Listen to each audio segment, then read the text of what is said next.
Assalamualaikum warahmatullahi wabarakatuh. Salam sejahtera untuk kita semua.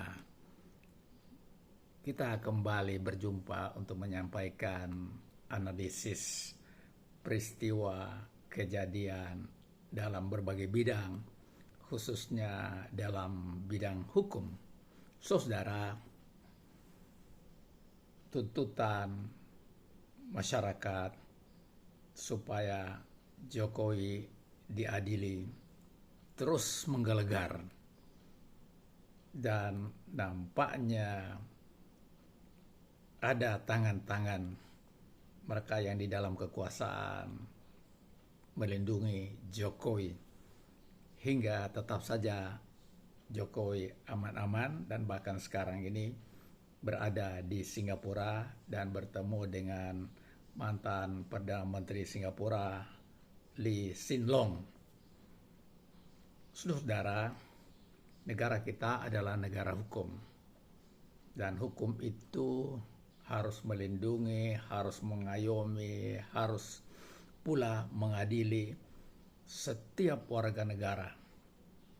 Jadi tidak boleh ada yang dilindungi mereka yang bersalah, mereka yang melakukan tindak pidana. Dalam kaitan itulah maka kita bersimpati dengan teman-teman yang terus berjuang tentang dugaan ijazah Jokowi yang harus diadili hingga terang benderang apakah Jokowi ini berijazah asli atau sebaliknya. Karena dia menaiki tangga kekuasaan mulai dari wali kota sekitar 10 tahun, kemudian 2 tahun menjadi gubernur Jakarta, lantas menjadi presiden selama 10 tahun. Kita akui siapapun yang pernah memerintah Indonesia pasti punya jasa. Tetapi kalau dia bersalah, tidak boleh tidak diadili.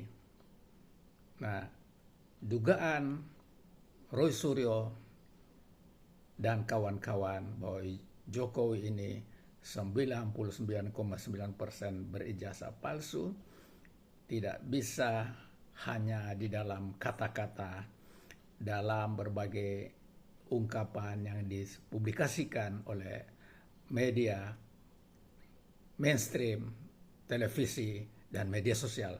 Dia harus dibawa ke pengadilan untuk memastikan ijazahnya itu asli atau sebaliknya.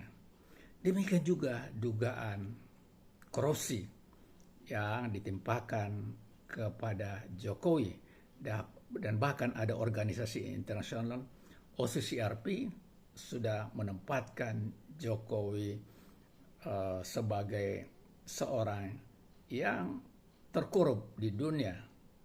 Saudara, nama Jokowi seperti yang diharapkan Jokowi harus dibersihkan. Setuju saya.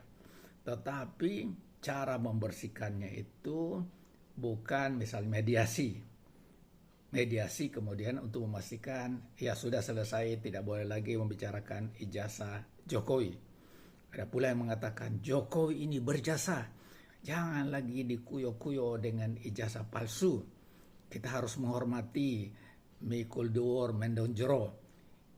Itu tidak berlaku bagi yang berlaku melakukan tindak pidana ijazah palsu misalnya, kemudian dugaan korupsi, itu tidak berlaku, harus diadili karena ada asas yang kita anut, equality before the law, kesamaan kedudukan di mata hukum.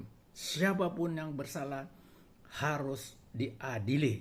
Nanti setelah diadili kemudian presiden mengeluarkan misalnya gerasi atau abolisi, itu sah. Tetapi harus melalui pengadilan agar ada pembelajaran, agar tidak setiap yang berkuasa menggunakan kekuasaannya untuk melakukan hal-hal yang kemudian merugikan bangsa dan negara. Itulah yang sesungguhnya harus kita lakukan. Selanjutnya, saudara-saudara, untuk mencegah terulangnya seperti yang kita bicarakan sekarang ini, maka selain penegakan hukum, juga supaya rakyat, khususnya para cendekiawan, para akademisi, terus berbicara, termasuk para ulama ya, dai ya, berbicara tentang pentingnya menegakkan keadilan, menegakkan hukum secara baik agar ada kedamaian, ada ketentraman, ada kebahagiaan di masyarakat. Karena semua merasa dilindungi, merasa diayomi, dan hukum itu ditegakkan untuk semua.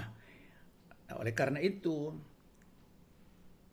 kita mendesak Jokowi jika bersalah, apakah dugaan dia bersalah karena menggunakan ijazah palsu atau karena dugaan korupsi, maka harus diadili.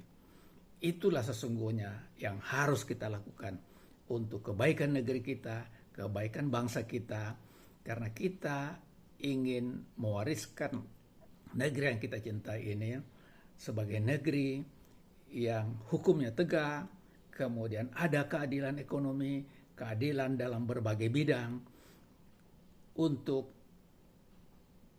membawa Indonesia bangkit dan maju seperti negara-negara lain.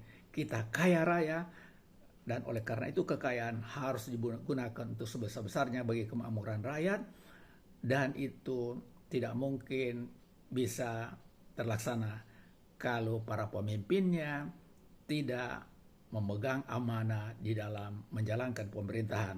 Nah, oleh karena itu siapapun yang tidak memegang amanah harus diadili, harus dibawa ke pengadilan agar ada pembelajaran bagi bangsa dan negara yang kita cintai. Terima kasih. Wassalamualaikum warahmatullahi wabarakatuh.